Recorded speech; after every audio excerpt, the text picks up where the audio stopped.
Hi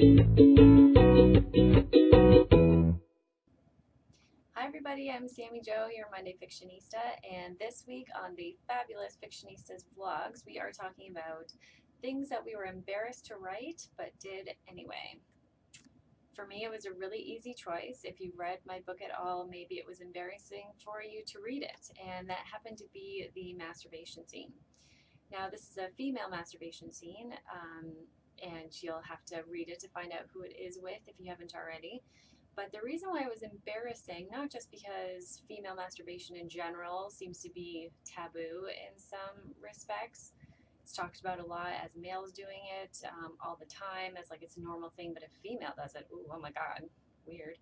Okay, so for me, it was weird to write it only because I knew that certain people were going to be reading it, like my mom, or possibly my dad or my grandparents, that kind of thing.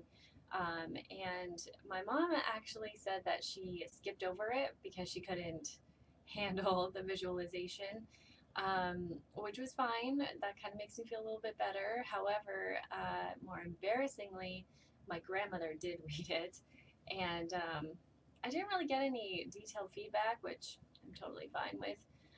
But she did read it. So I think for me, that was definitely the hardest scene to write, embarrassment wise.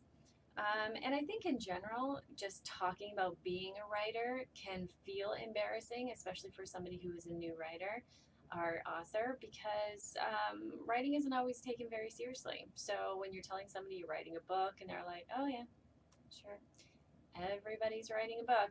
But once you're actually talking about publishing and all that kind of stuff, suddenly gets serious and it's a little bit more well received.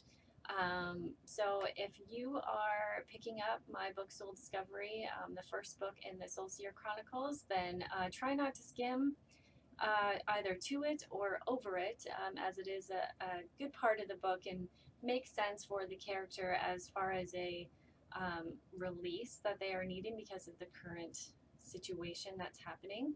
These books are not erotica, so that was also one component that was like, okay, is this, pivotal to the story or what, that I had to kind of consider. And but I did keep that in there, so it is there. Alrighty, so I will talk to you guys next week. Let me know how you felt about that scene if you did read it, and make sure that you're sticking around for the rest of the fabulous Fictionistas embarrassing things that they wrote. Sticky high five, everyone. Later.